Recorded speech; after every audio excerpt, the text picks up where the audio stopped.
ondo etorria dan hori, osoko bilkura honetara. Gai ordena dano dekozue, dauz 17 puntu. 14 berri emotie edo kontu emotie. Gero beste bat adierazpen instituzionala. Eta gero eskarzek eta galderak. Hasiera mongotzaku.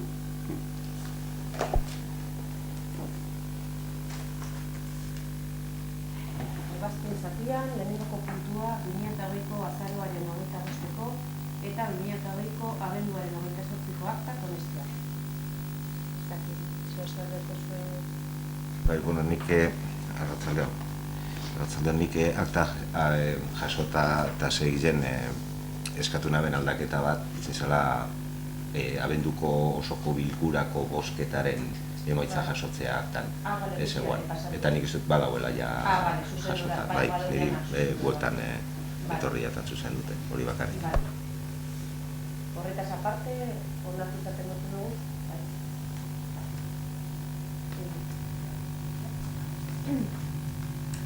Bigarren puntua, TAO sistemaren ordenantza arautzaile orokorraren aldaketaren hasierako onespena alaba dagokio. Irakurreko dut modu laburtuan zein dan proposamena, soluzea danez, bakarreke bozkatzeko puntua.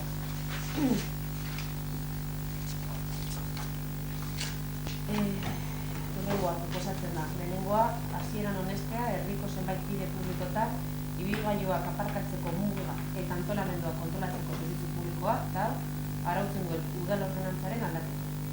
Eta honela idatzita geratzen. Irakurreko soluzea danez, gure badozu esan irakurtzea irakurriko. Bigarren puntua, jendaurrean jartzeko eta interesdunei entzunaldia emateko epe bat irekitzea. 30 egun baliodunekoa, aldez aurretik, Bizkaiko aldizkari ofizialean horren berri emanda. Eta hirugarrena, hasieran onartutako aldaketaren testua udalaren webgunean argitaratzea. Hori zitzatik.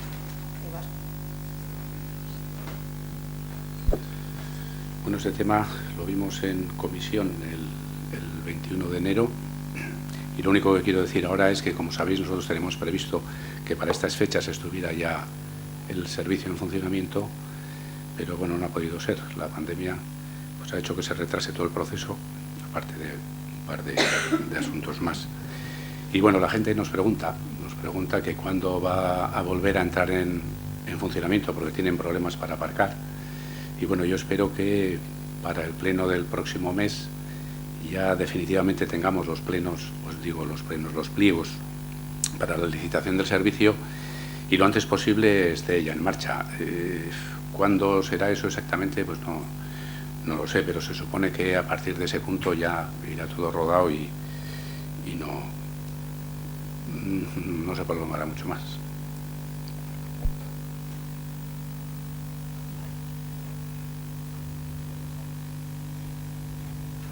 Bueno, gu abstenitu dengo gara.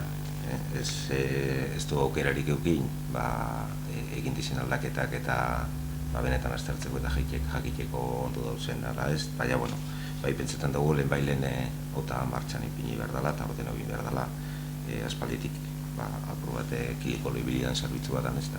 Horretik ez dugu oztoporik ipiniko eta abstenitu dengo gara.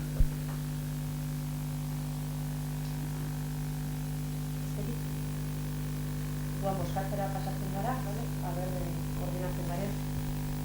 Bueno, bozkatzeko gara aurreratuta da, baina aldeko botoak.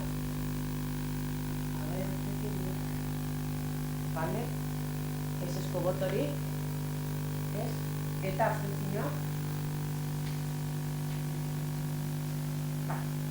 Aurrera ateratzen.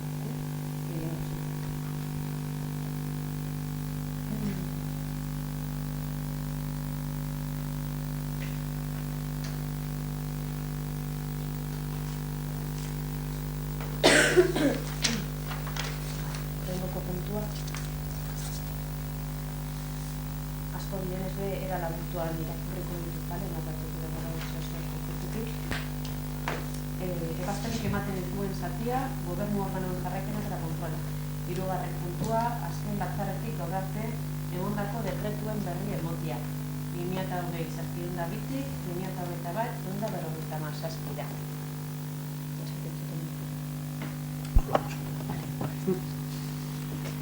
Laugarren puntua, udalaren aurrekontuko 7/2020 kreditu aldaketa, espedientearen berri emotia. Dietas Asistencia Corporación partidatik, programa bardineko Dietas Asistencia Grupos Políticos partidara kreditu transferentzia.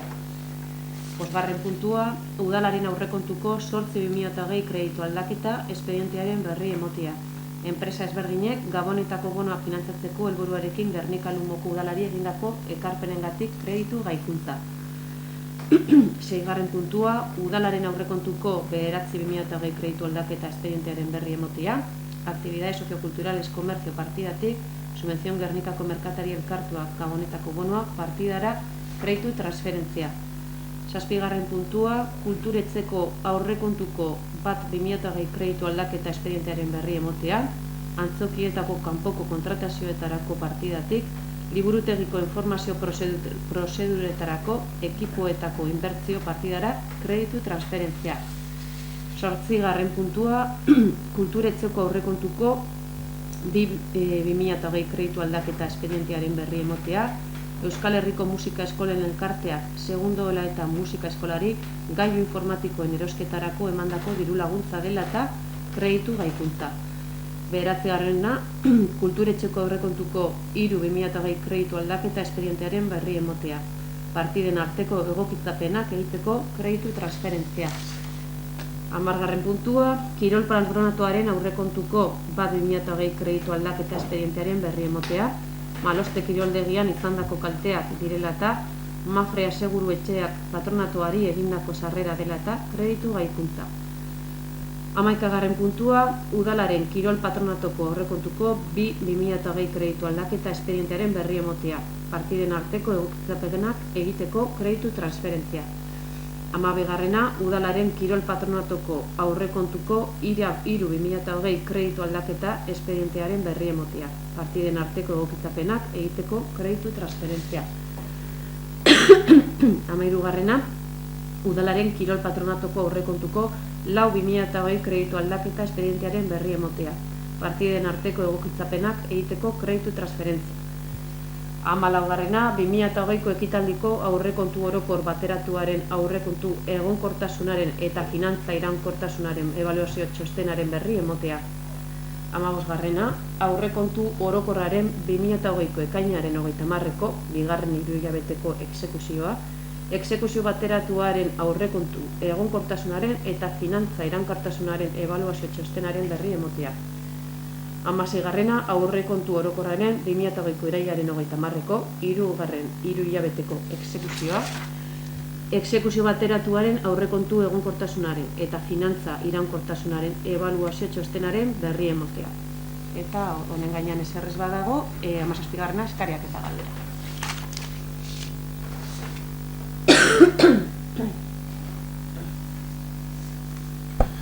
Bueno, las daciones de cuenta, como ha dicho Itxaso, del punto 4 al 16 tratan sobre modificaciones de crédito, excepto las que hacen referencia a estabilidad presupuestaria y sostenibilidad financiera, que es a lo que me voy a referir.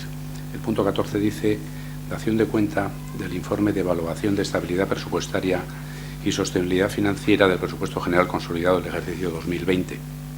Pues bien, la normativa vigente regula el seguimiento del cumplimiento del objetivo de estabilidad presupuestaria y sostenibilidad financiera y establece que la intervención municipal debe emitir un informe de evaluación con carácter independiente con motivo de la elaboración y aprobación de los presupuestos, la ejecución de los mismos o la liquidación anual de estos.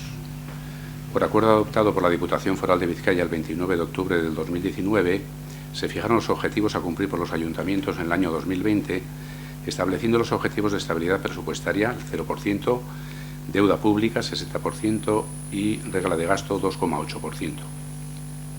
Y el acuerdo adoptado por la Diputación Foral de Vizcaya de 3 de noviembre del 2020, que se suspenden los objetivos 2020 de estabilidad, deuda y regla de gasto, si bien quedando vigentes las obligaciones de remitir información al órgano foral de tutela financiera referente a la estabilidad presupuestaria y sostenibilidad financiera.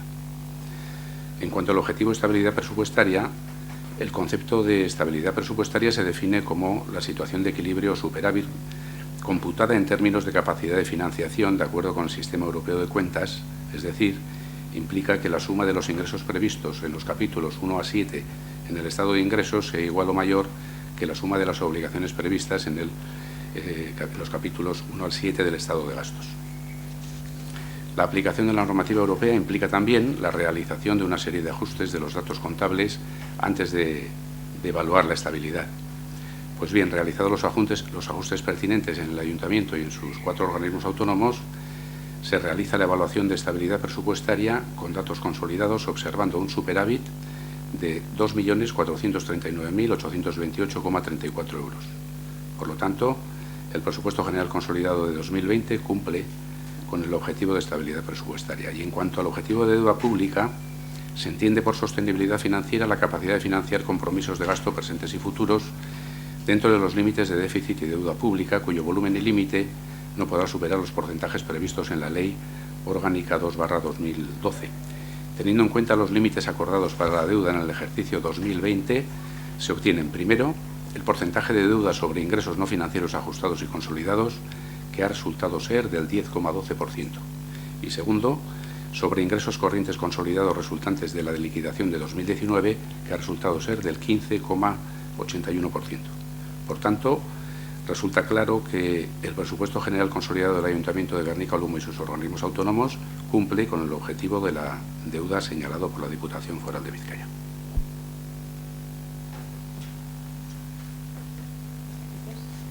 Azkeneko puntua, Tomas Espigarrena, eskariak eta galderak. Ai, Jesus, bankatu. Zuk irakurriko eskariak. Bankatu, adierazpen instituzionala bankatu.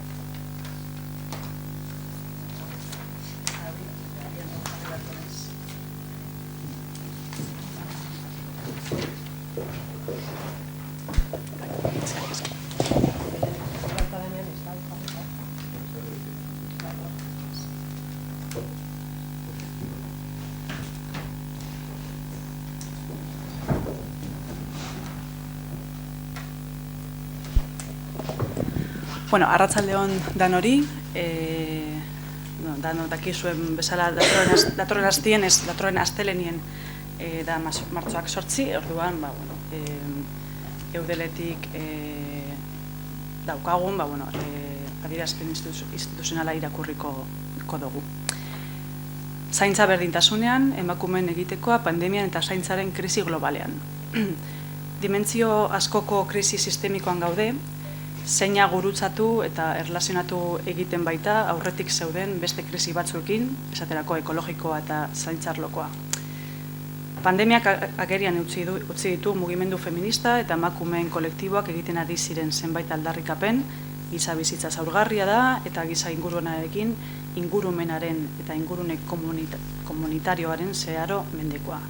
Ezerk ez du garrantzi handiagoa izan behar bizitza zaintzak, baino pandemia dela eta muturreraino prekario bihurtu eta ahuldu den bizitza.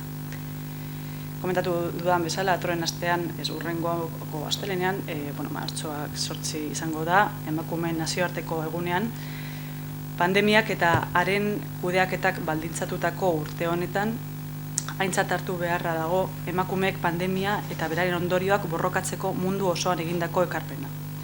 Zaintzaren ardura emakumei egokitu zaie, bai zerbitzu publikoetan, osasungintza, hezkuntza, gizarte zerbitzuak, merkataritza eta elikadura, eta bai etxeen barruan, eta batez ere haiek eraman dute krisi sanitario eta sozial honek funtsezkoak izan diren zerbitzu askoren sama. Emakumeen artean ere banaketa desorekatua da, klase sozialaren, arrazializazioaren eta migrazioaren estatusaren arabera, gainera, kasurik gehienetan egoera prekarioan egindako lanak dira. Berdintasunik gabeko banaketa horrek, gainkargaz gain eta ark emakumeen osasunari eta bizi kalitateari dakarzkien ondorioz gain, zaintza sistemaren prekaritatea ere azaleratu du. Eta lehenik ere bezeuden desberdintasunak areagotu ditu. Gure gizarte ereduak familiaren eta neurriz kanpo proportzioan emakumeen esku uste ditu zaintza gehienak, bai ordainpekoak, bai ordaingabeak, oso gutxi ematen dira eremen publikoetan. Bestalde egoera edo estatus okerreneko emakumeek, guraso bakarreko familian buruak, behartsuenak, kolektibo zaurgarrienetakoak, indarkeria matxistaren biktimak, neurri handiagoan jasaten dituzte zaintza samaren ondorio negatiboak. Ondorioz, gizarteak bere aitorpena adierazteko moduak konpromiso irmoa izan behar du. Berdintasunik gabeko banaketa bidegabe horri euskarria ematen dioten genero arrakalak borrokatzeko konpromisoa. Desberdintasun horiek agerikoa dira emakumeek funtsezko zerbitzuetan egiten duten lanaren baldintzen prekaritateari begiratuz gero, bada garaia zaintza lan guztiei dagokien balioa emateko eta aurrera egiteko erantzunkidetasun handiagoko eredu baterantz, pertsona guztientzat ekitate eta ongizate handiagoa sortzeko. Udalek, gaude lehen lerroan, pandemiari eta ark pertsonengan dituen ondorioi aurre egiten. Eta liderrak izan behar dugu, zaintzari eta haren hornikuntzari buruzko politika publikoak bultzatzeko orduan. Erantzunkidetasun publikotik abiatuta eta arreta emanez gizon eta emakumeen baldintza eta inpaktu desberdinei. Erakundeok koordinatuta egoten jarraitu behar dugu eta bideak zabaldu behar ditugu herritarrek eta bereziki mota askotako emakumeen kolektiboek eta mugimendu feministak benetan eta modu eraginkorrean parte har dezaten erabaki publikoetan. Horregaitik guztiagatik Gernika Lumoko udal honek bere eskumenen esparruaren barruan honako konpromisoak hartzen ditu. Gizartearen zaintza antolatzeko ereduari buruzko eztabaida bultzatzea eta eztabaida horretan buru izatea bizitza erdigunean jartzen oinarritzen den ikuspuntu feminista batetik abiatuta, zaintzaren erantzunkidetasun sozial eta komunitarioarentzako bidean. Analizia egitea genero ikuspuntutik, kolektibo zaurgarrienen egoerari eta behar izanei buruz, baita COVID-19 ondorioi buruz ere, eta horiei aurre egiteko premiazko neurriak martxan jartzea. COVID-aren krisiaren eragina arintzeko, onartzen diren neurri guztietan, genero ikuspuntua gehitzen dela bermatzea, laguntzez eta babes programez den bezain batean, konponbide bideragarriak aztertzea eta ezartzea, adingabekoen eta mendekotasuna dutenen zaintzari laguntzeko tokiko zerbitzuentzat, zaintza baldintzat duin eta bidezkoetan egindadin saiatuz edo eta errastuz, bai ematen duenarentzako, bai jasotzen duenarentzako ere bai. Gernika Lumoko udalaren eta udalen berdintasun plangintzetan espresuki azpimarratzea emakumeen alduntzea, zaintzaren balioa eta ari dagokionez gizonek duten erantzunkidetasuna, berdintasunerako tokiko politika garatzeko eta genero tokiko politika guztietan zehar lerroa izateko erabiltzen diren giza baliabideak eta baliabide tekniko eta ekonomikoak sendotzea eta babestea, eta azkenik tokiko zaintza sare komunitarioei babesa ematea. Hori izango zen.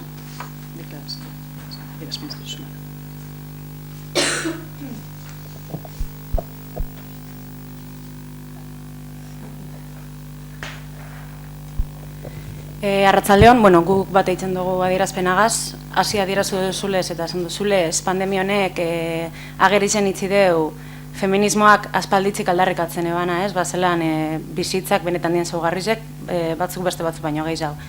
Eta bizitza horren danan zaintzie erdiguneen kokatu alizeteko emon behar diren aldaketak errotik emon behar direla.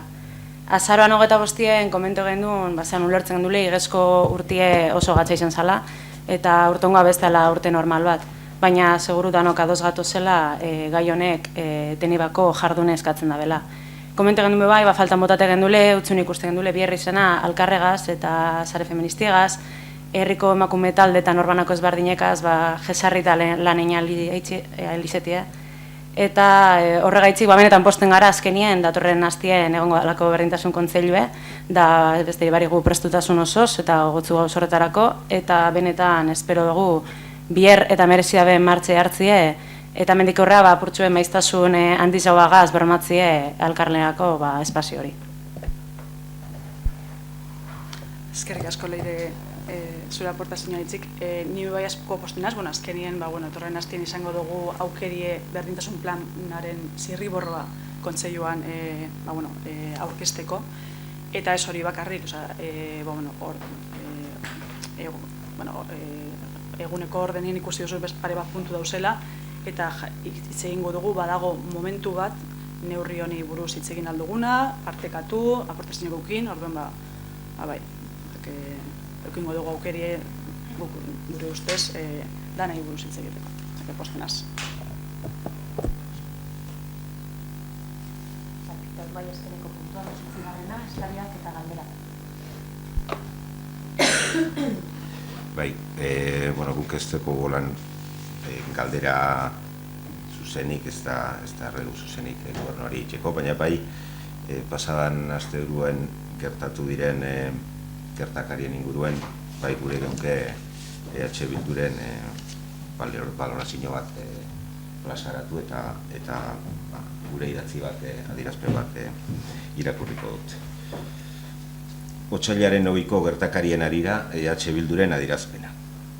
EH Bildu Gernika Lumo atxekabetuta dago eta bere desadostasuna agertu gure deu iragan larunbateko arratsaldien gertatu ziren gertaera negargarriekin. Basilekoren inguruan gertatutakoak arriskuak ipini zituen herritarrak eta familiak. Bertan elkartu dira ordu eta leku horretan. Lehenik eta behin, gure animoak eta helarazi gure dutzegu bizi izan zen inderkaria egoeraren ondorioz, zauriak edo kalteak jaso ebazen pertsona guztizeri. Pertsona horreri guztizeri gure babesa adierazi eta horrelako egorak barriro ez bizitzeko nahia eskaini gure dutzuegu.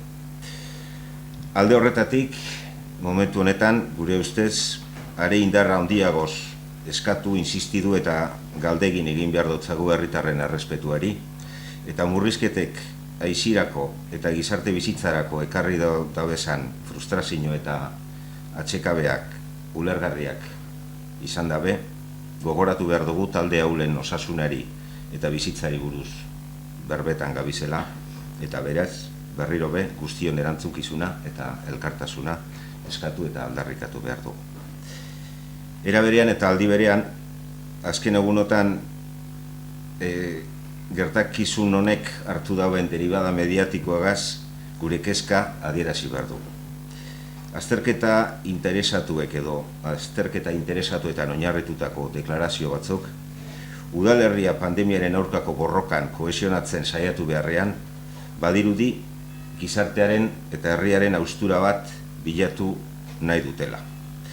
Honen eta txarren artean, errudun nor izan dan bilatu eta seinalatzeko, eta herriari batzuen eta besten alde posizionatzeko eskatuz.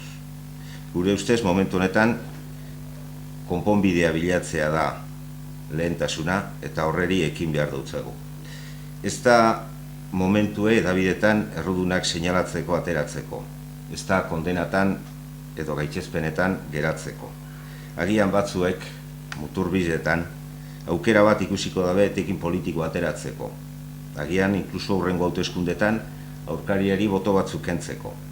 Baina hori, guretzako, ez da egitekoa, eta bintzat, ez da EH Bilduren eginkizuna izango.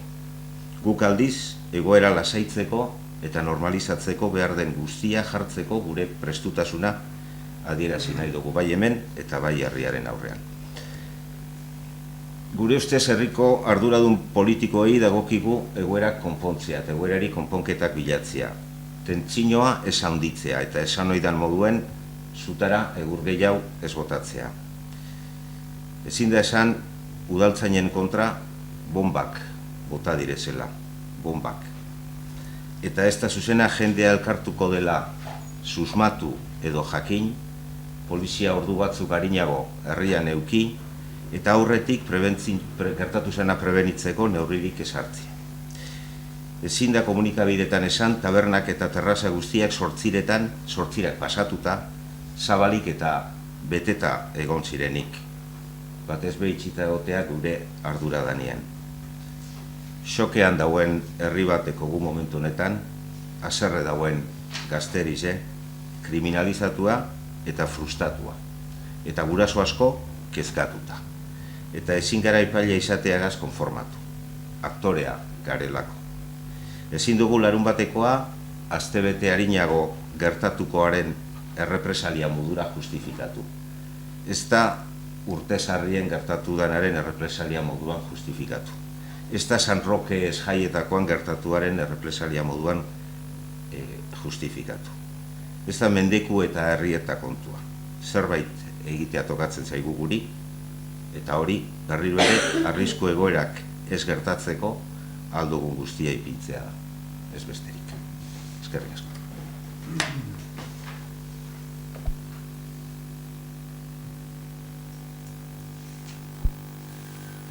Bueno,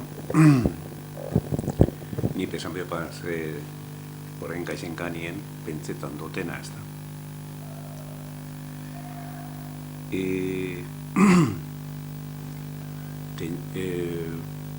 Esan duzu, horren kulpabri etopetan ebile garela, ez? Zolakorik ez. Tensionetan gabizela, duzu botoan ganin bebe bai, nire dut botoak hautuzkoendak izan ziren urte bizengo dire maietzien, eta gero agindu eda geusek ondo ditzeko, gagu alegintzen gara geusek ondo ditzen. Orokorrien danien. Bakarrik gero esango bizeo, amateko nik informe batu da ditzengoana, isili esan bombak eta bota diela eta horre duzek. Bueno.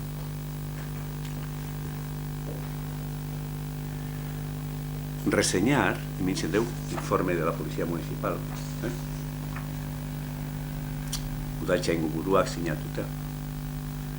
Reseñar que el Paseleku congregó en las fechas del mes de enero en los arcos y auditorio a numerosas personas donde se levantaron actas por botellón y de incorrecto uso de la mascarilla. En este lugar fueron arrojados a los agentes hielos de bebidas, petardos, salfumán más en papel albal, bomba casera. Eso es sábado 2 de enero. O sea que no se puede decir, aquí hay un informe de una autoridad del orden de Gernika, que es el jefe de la Policía Municipal, y dice lo que ha acontecido el día 2 de enero.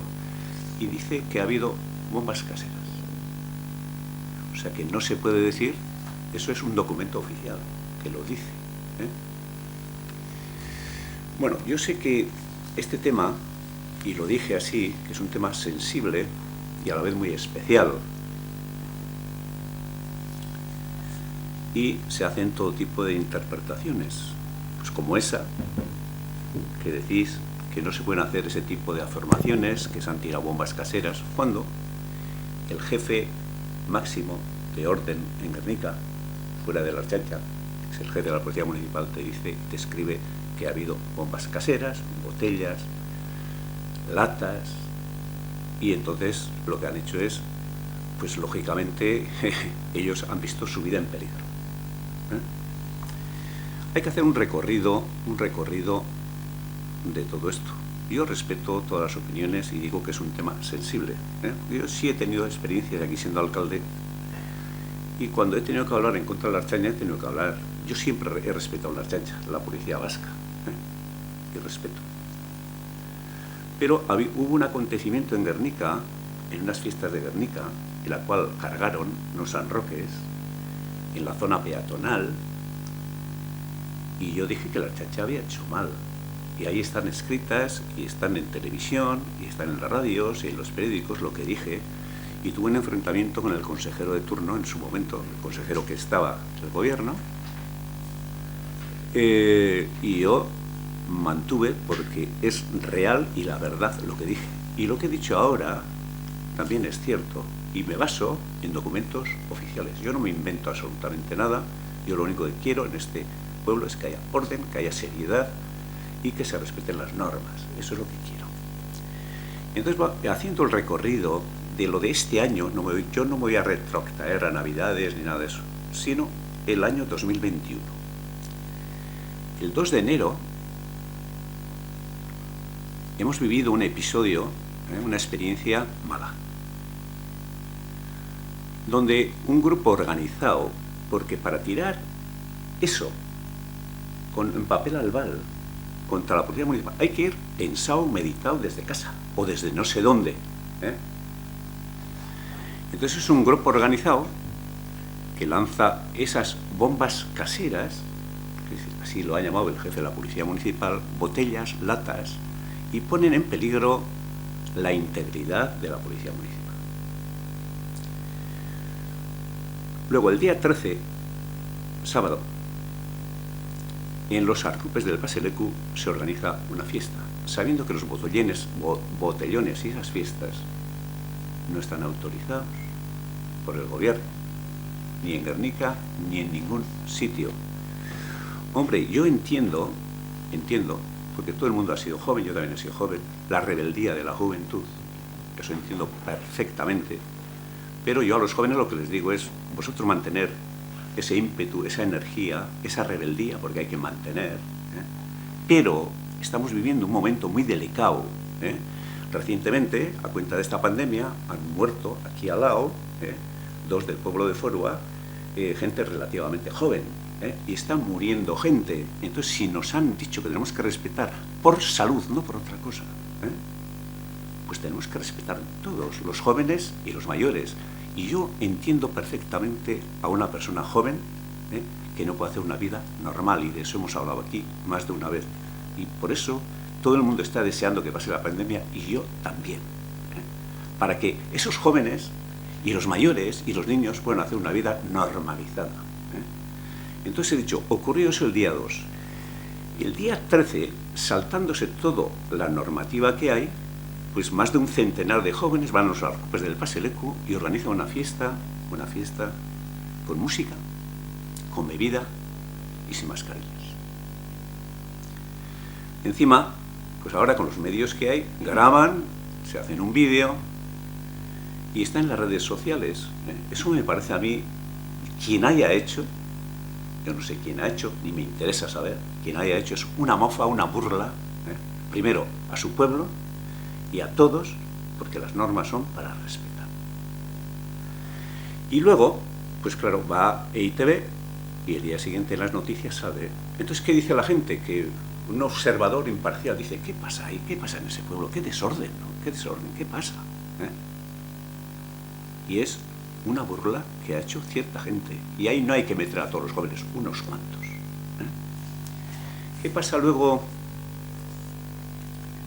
el sábado pasado, día 20? Pues claro, si tú en las redes sociales has visto ese movimiento, que la gente ha infringido las cosas, el día 2 ha pasado lo que ha pasado, que han asustado a los 2 o 3 policías municipales que han estado allí porque se han tirado de todo encima. Pues la Ertzaintza ha dicho, no, donde no se respeta, nosotros tenemos orden de ir y decir, aquí no se hacen más fiestas. Y han ido al Paselecu y no han permitido la fiesta, que se había hecho 8 días antes. Y luego, pues como han subido al auditorio que está al lado, y según la información que se me ha dado a mí, han hablado con los jóvenes, les han dicho hay que dispersarse, hay que cumplir el protocolo sanitario y no podéis estar aquí bebiendo y haciendo botellón o lo que estéis haciendo. Y la mayoría lo ha entendido perfectamente y se han ido. De todo el conjunto ha quedado un colectivo, no sé si de 40, 60 o no sé cuántos. ¿Y qué ha pasado? Pues les han empezado a insultar, les han empezado a tirar piedras, botellas, latas, y entonces la policía ha actuado. Yo, la verdad es que eso me causa gran tristeza. ¿Por qué? Porque lo bueno es que la policía no actúe. Y yo dije, no hace falta disturbios, y vuelvo a decir, ni aquí ni en ningún lado. Pero tampoco hace falta pedradas, ni lanzamiento de latas, ni lanzamiento de vidrio, y por supuesto tampoco pelotas. Nada de eso. Nosotros creo que somos una sociedad más civilizada que todo eso, los mayores y los jóvenes también, y lo que tenemos que hacer es respetar una serie de reglas que están en funcionamiento, que están en todas las comunidades autónomas, primero por el gobierno central y luego también pues por los lendakaris, en este caso el lendakari, y los presidentes de las diferentes comunidades con su departamento de salud.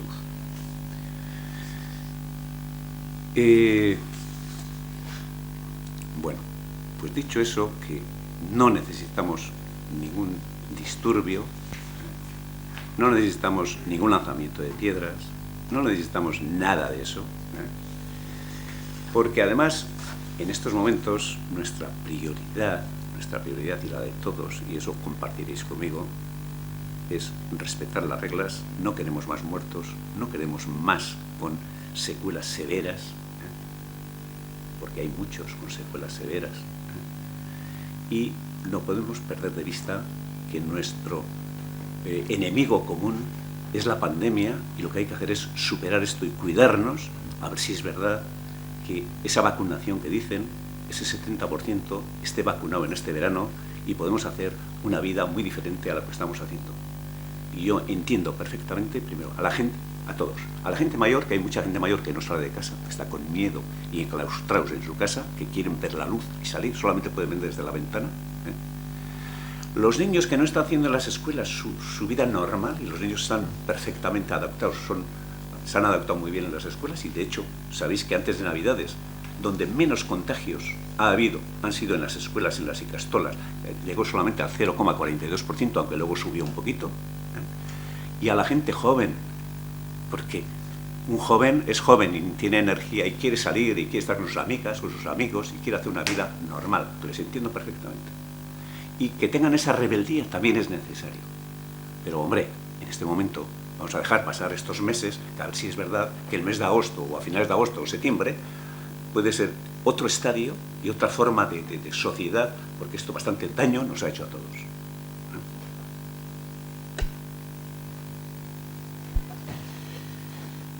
Bueno, no quiero entrar en polémica, de verdad. Lo primero que voy a decir es que lamento profundamente que se haya atacado a la policía municipal con esos objetos. Lo que sí te pediría es que cuando ocurran cosas de ese tipo, pues tengas la disposición de hacernos conocedores de esto, para que no tengamos que vivir todos en rumorología.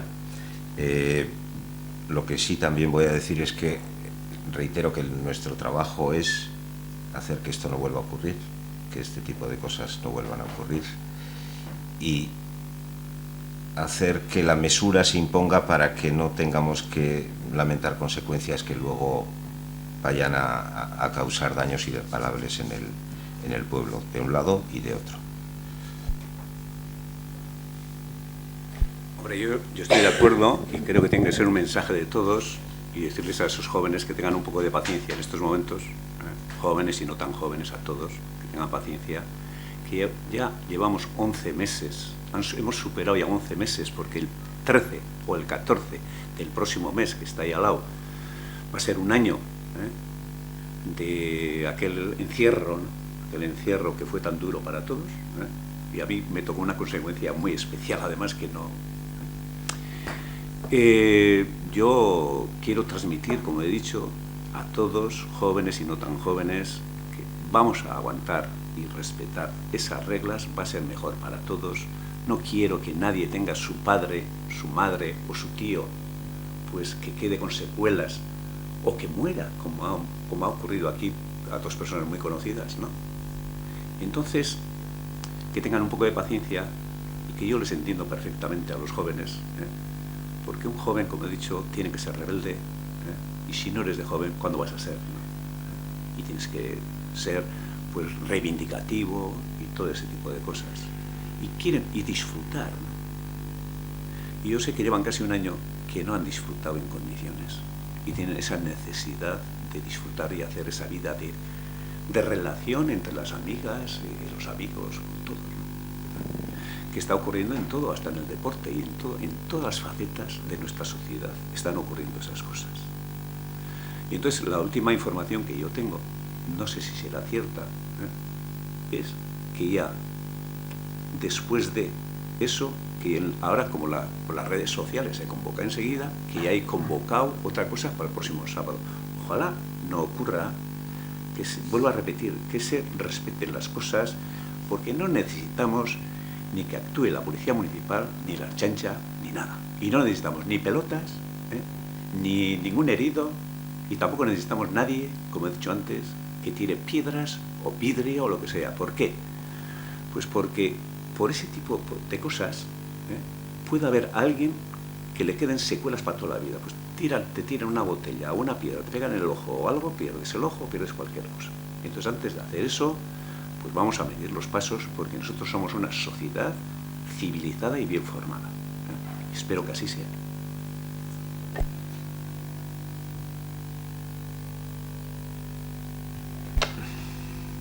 Bueno, bakarrik esan datorren barikuen, otsailako 26-en berreskuratuko direla Basilekuko eskaileretan egiten diren Euskal Presoen aldeko elkarretaratzeak, baina 7:00 izango dela ordua aurreratu indala apur bat. 7:00 Basilekuko eskaileretan da gonbidatuta sozie.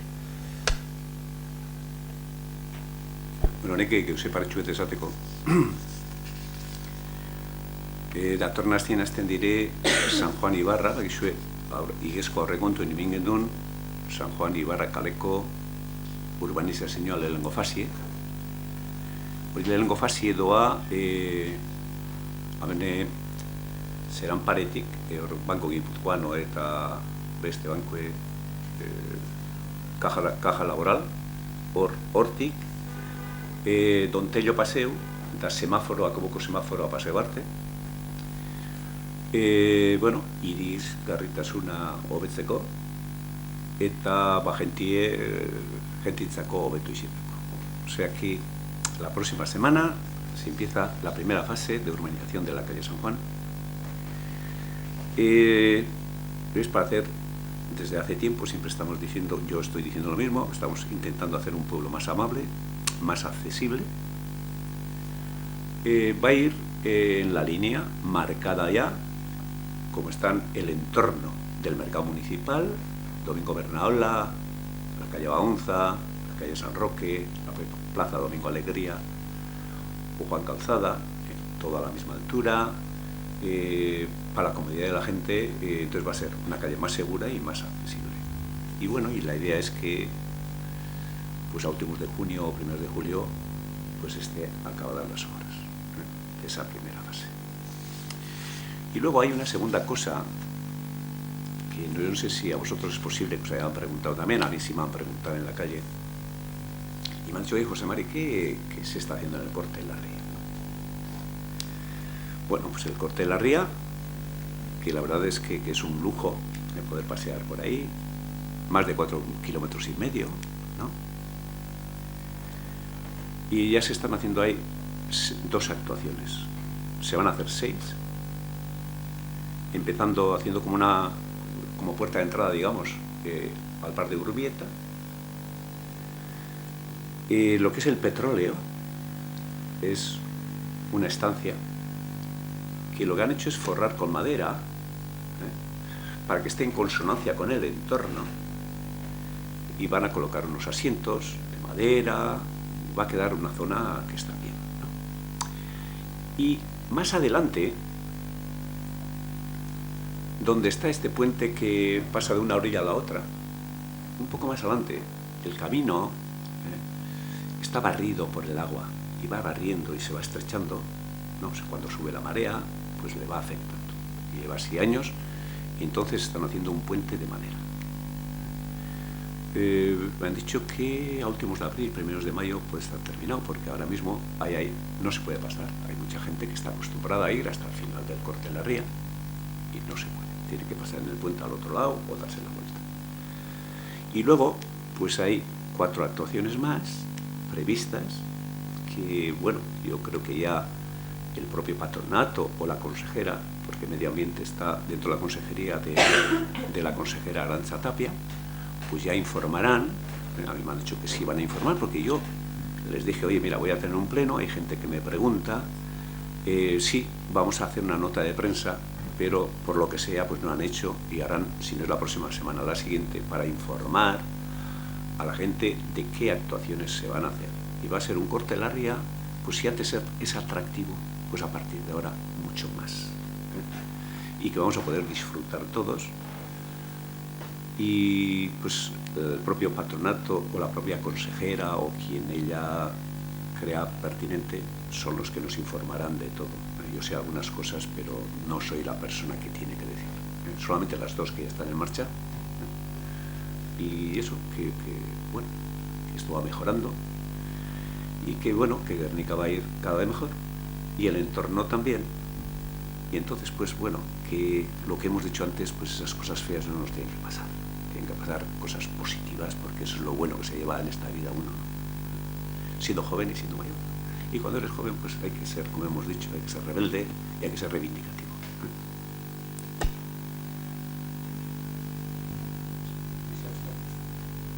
Bueno, a beste barik.